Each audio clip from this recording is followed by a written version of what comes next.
오늘 말씀은 예레미야서 10장 1절에서 11절까지 말씀입니다. 오직 여호와는 참 하나님이시라 라는 제목으로 함께 나누겠습니다. 하나님께서 오늘 말씀의 시작을 이렇게 여십니다.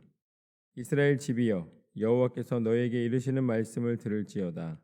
여호와께서 이와 같이 말씀하시되 여러 나라의 길을 배우지 말라. 이방 사람들은 하늘의 징조를 두려워하거니와 너희는 그것을 두려워하지 말라. 여러 나라의 풍습은 헛된 것이니 삼림에서 벤 나무요 기술공의 두 손이 도끼로 만든 것이라. 결국 하나님께서는 하나님 외에 다른 어떤 신도 존재하고 있지 않음을 말씀해 주십니다. 그러면 무엇일까요?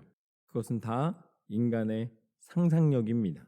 그리고 또한 사단이 인간을 속일 때에 사단을 마치 하나님처럼 착각하고 악한 영을 섬기는 것입니다. 그는 하나님이 아니에요. 여러 하나님 중에 하나의 하나님이 아니라 속고 있는 것입니다. 그렇기 때문에 이방에 있는 많은 신상들을 무서워하거나 두려워하지 말라고 분명히 말씀하십니다. 우리가 여행을 가거나 아니면 또 이제 세계 종교에 대해서 공부할 때에 그런 어떤 사회 과목이나 이런 데서 현상들이라든지 아니면 종류들을 배웁니다. 여러 신들이 있어요. 정말 많습니다. 힌두교나 아니면은 불교는 그 힌두교랑 비슷하고요. 중동 지역에서 있는 신들도 있고, 그런데 그 신들을 가만히 들여다 보면은 사람들이 두려워하는 것을 형상화한 것입니다. 그러니까 신들 보면은 무시무시하게 생겼어요. 무시무시하게 생기거나 아니면 다 이상하게 생겼습니다. 그러니까 사람의 상상력이에요. 손이 많거나 눈이 많거나 아니면 머리가 많거나 뭔가 그것을 보면서 어떻게 보면 두려움을 스스로 만들어내고 섬기는 것입니다. 굉장히 어리석은 일입니다. 그런데 요즘은 그게 어떻게 파고드냐면 그것이 상대방의 문화이기 때문에 존중해줘야 된다 라는 의미에서 서로를 인정해주는 차원에서 이제 또 섬기는 일들이 벌어집니다.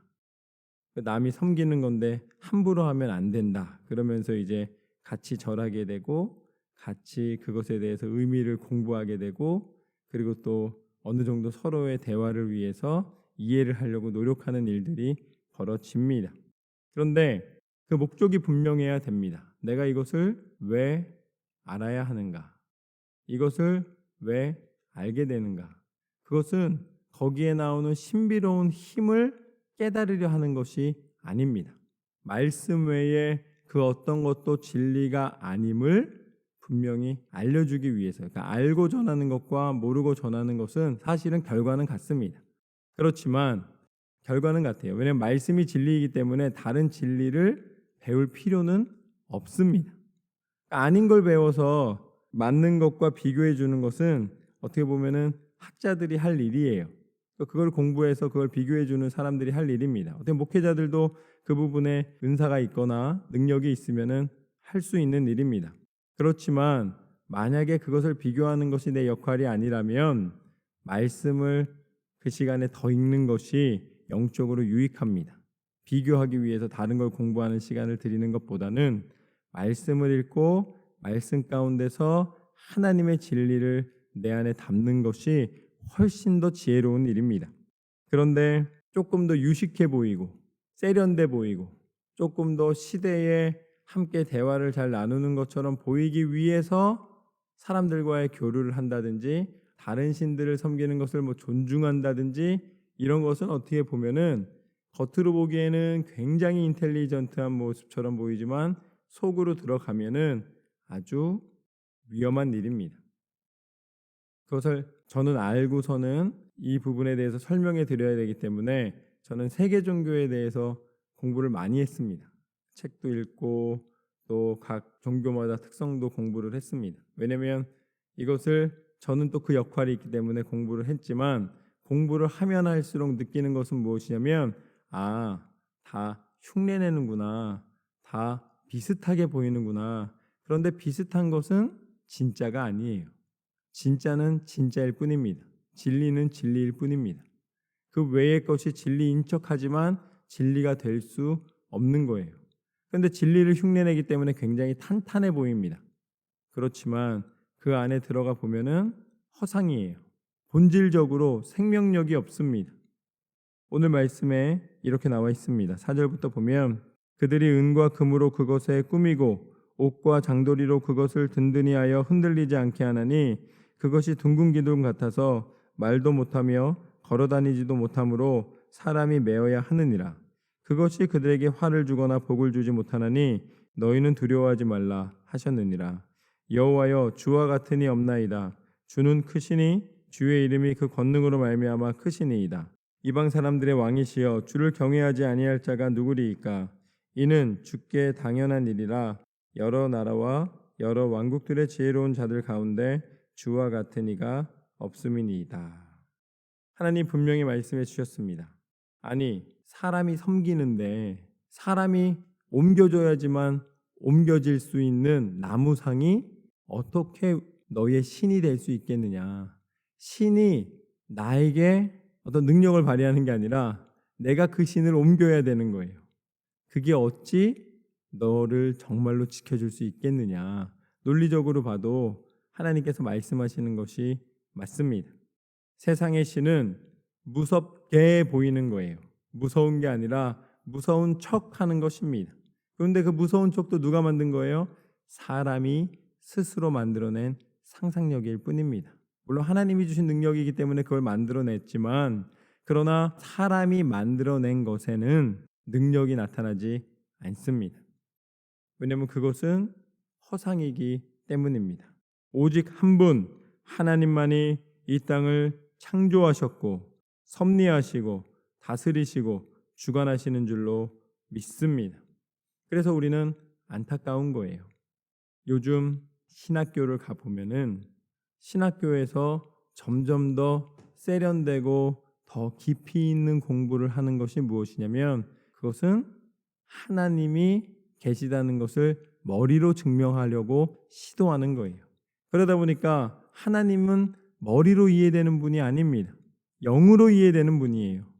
하나님은 영이시기 때문에 우리가 예배를 드릴 때에도 머리로 예배 드리는 것이 아닙니다. 영으로 드리는 거예요. 그래서 우리가 성령 충만할 때만이 하나님을 만날 수 있고 성령 충만할 때 말씀을 읽어야 그 말씀이 깨달아집니다. 내 머리로 이해하려고 그러면은 도대체 어려운 것이 바로 성경입니다. 그런데 영적으로 하나님과 교통하면서 성령 충만함으로 말씀을 읽으면 한 구절 한 구절 넘어갈 수가 없어요. 단 한 구절에도 하나님이 계속해서 우리 가운데 영의 양식을 채워주시고 하나님의 뜻과 하나님의 마음을 가르쳐 주시기 때문에 한 구절이 넘어가지지가 않을 정도로 한 구절 한 구절이 너무나 소중합니다. 그런데 이 신학교에서 배우는 내용들이 무엇이냐면 그런 지식을 배우다 보니까 더 헷갈리는 거예요.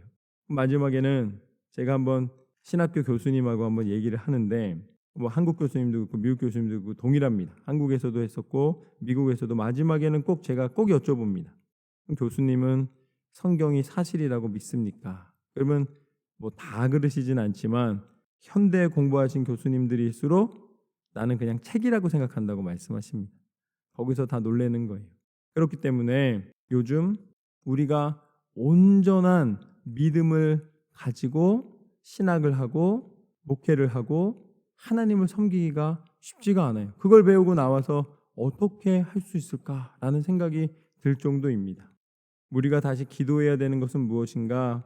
하나님의 교회가, 하나님의 목회자들이, 하나님의 성도들이 말씀의 능력을 다시 한번 인정하고 하나님의 살아계신 말씀을 선포하고 하나님께서 우리의 유일하신 참 하나님이심을 선포하는 것, 그리고 그 말씀이 우리 가운데 성경으로 은혜 가운데 허락되었다는 것, 그것이 모든 교회와 신앙의 근본이 되어야 될 줄로 믿습니다. 교회라는 어떤 건물의 모양이 신이 되면 안 돼요. 우리는 십자가라는 어떤 표시가 우리의 우상이 되면 안 됩니다. 무슨 소리냐면 십자가의 능력은 우리가 그 십자가의 길을 걸어갈 때 의미가 있는 거예요. 그냥 기독교의 상징은 십자가니까 십자가를 목걸이로 걸고 다니고 십자가를 보면은 그냥 이건 기독교라고 그러고 십자가를 뭔가 멋있는 아니면 나는 크리스찬이라는 것을 나타내기 위한 어떤 상징물로 삼으면 안 됩니다. 그 십자가의 가치가 믿음의 사람의 삶 속에 나타나야 의미가 있는 거예요. 하나의 표시, 하나의 장식, 그게 무슨 의미가 있겠습니까? 더 나아가서는 내가 크리스찬이라는 호칭 자체가, 내가 받은 직분 자체가 무슨 의미가 있겠습니까? 내가 그 직분에 합당한 믿음과 하나님을 사랑하는 마음과 내가 그냥 성경책을 들고 다니면 안 돼요. 이 성경책에 나와 있는 한 말씀 한 말씀이 하나님의 살아계신 말씀임을 믿고 그 말씀을 읽고 그 말씀을 행할 때에 참 그리스도인이 되는 줄로 믿습니다. 우리는 무언가 착각하는 삶을 살면 안 됩니다. 껍질의 삶을 살면 안 돼요. 알곡의 삶을 살아야 합니다.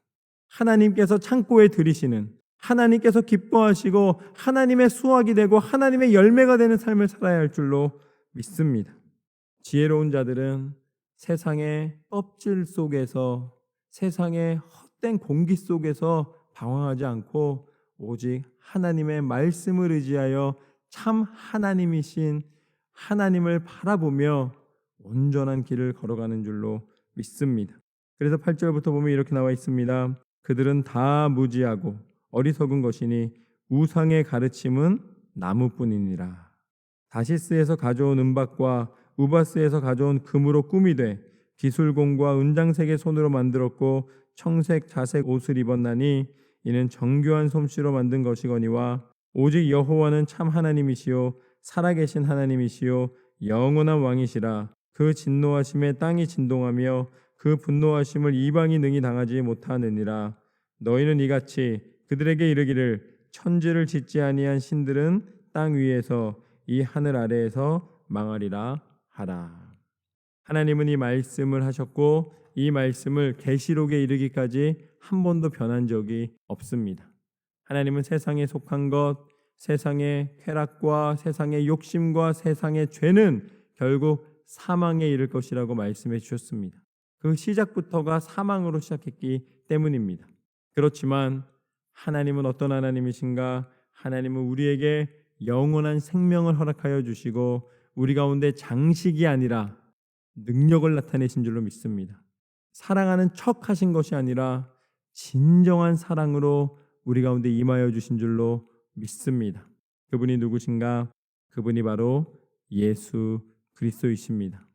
우리를 사랑하셨기 때문에 우리와 똑같은 육신을 입고 이 땅 가운데 오신 하나님, 그리고 십자가가 장식이 아니라 그 십자가에서 물과 피를 다 쏟으시기까지 우리에 대한 사랑을 포기하지 않으시고 끝까지 우리의 죄를 담당하여 주신 하나님, 그리고 다시 그 십자가에서 완전한 죽음으로 말미암아 죄의 모든 권세를 다 깨뜨리시고 우리 가운데 영의 자유함을 허락하여 주신 하나님, 그리고 우리 가운데 참 생명의 구주가 되시사 부활하셔서 우리에게 생명의 능력으로 천국의 소망을 허락하여 주신 하나님, 그 하나님이 바로 예수 그리스도이십니다. 예수 그리스도께서 이 땅 가운데 오심으로 말미암아 세상의 우상은 다 사라졌습니다. 세상에 능력 있는 척했던 모든 거짓은 다 사라졌습니다. 그리고 우리에게 실체가 있는 능력이 되어 주셨습니다. 그 이름이 바로 예수 그리스도이십니다. 이제 우리는 허상이 아니라 실상, 실체, 능력, 믿음으로 나아갈 수 있게 되었습니다. 예수님의 이름을 선포하면 귀신이 떠나가고, 예수님의 이름을 선포하면 어둠이 물러가고, 예수 그리스도의 이름을 선포하면 사단의 계략이 무너지고 하나님의 놀라운 은혜와 하나님의 영적인 능력을 우리 가운데 성령 하나님께서 친히 임하셔서 베풀어 주시는 줄로 믿습니다. 우리는 하나님의 사람입니다. 우리는 믿음의 실체가 있는 사람입니다.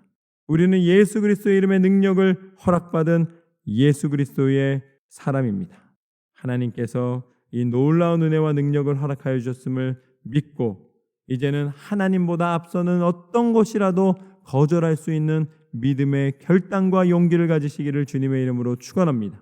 우리 입술에 담을 것은 하나님 말씀이요, 우리가 믿고 나아갈 것은 오직 예수 그리스도의 구원의 능력이요, 우리 가운데 주신 은혜는 천국 백성 되는 하나님 자녀 되는 그 은혜임을 믿고 날마다 하나님 앞에 감사함으로 승리하는 저와 여러분의 삶이 되시기를 주님의 이름으로 축원합니다. 하나님만이 참 하나님이시며 예수 그리스도 안에 소망이 있는 줄로 믿습니다. 그렇게 승리하시기를 주님의 이름으로 축원합니다.